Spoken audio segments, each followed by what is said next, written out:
The first thing I want to make very clear is that I don't think that Dwarf Fortress can only be enjoyed by creative programmers. I will define this term further into the video, but I want to reiterate that art is never limited to a certain group's enjoyment. All I want to do in this video is to talk about an interesting correlation between two hobbies of mine. With that out of the way, I need to mention that this video will be almost exclusively about Fortress mode, because it's the one I've played the most and can therefore say the most about, meaning that I'll ignore Legends and Adventure mode for now. Maybe I will talk about them in a future video, who knows. But now that I've made very clear what this video is not about, let me tell you what we'll actually be talking about. That would be the unmodified version of Dwarf Fortress mode, meaning no texture packs, no lazy noob packs, or watching Crux Smash videos, which I can relate to because I love that bearded bastard's beautiful content, but this video is not about him. I don't care if you use these to have fun with Dwarf Fortress, because I think everyone should have fun with their games in their own way. But for me, they take something away from the game that is quite important to me, and I want to make it very clear that I don't mean that they make the game worse. In fact, I'd say watching Crux Smash is more fun than playing the game yourself. But Dwarf Fortress gives me a very specific type of enjoyment that almost nothing else was able to provide for me. But to explain what exactly I mean by this, we first have to talk about the term from the title of this video, the creative programmer, and what exactly that's even supposed to mean. To define the creative programmer, we'll quickly go through a topic far too great for this video to cover.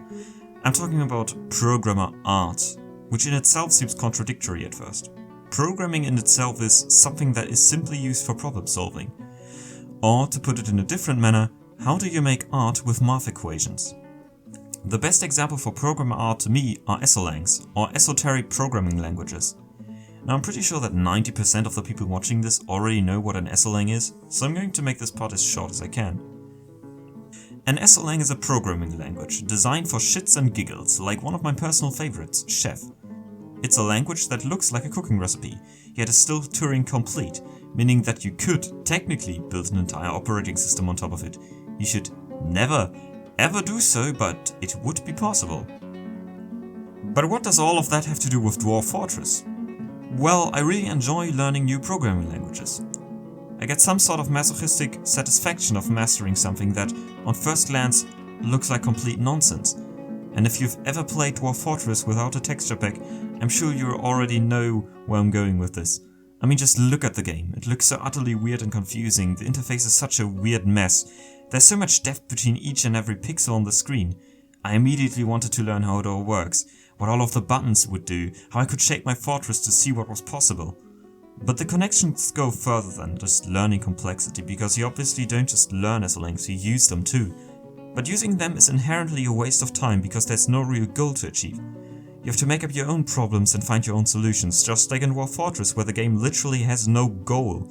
Just mess around and do your thing, and if it sucks, try something else. There are basically infinite possibilities for weird shit you can do. This is why I love Dwarf Fortress.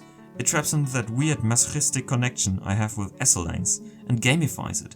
If you're a programmer watching this and have not played Dwarf Fortress yet, then I urge you to go press the first link in the description and try it out. It's 100% free. If you love Dwarf Fortress and aren't a programmer already, you might have some fun with learning how to program. This video was really different from anything else on the channel, but I thought that the topic simply needed a deeper coverage than a 2-minute video. Don't worry, I'll continue making these too. The next Blade Boomerang devlog is already on the line.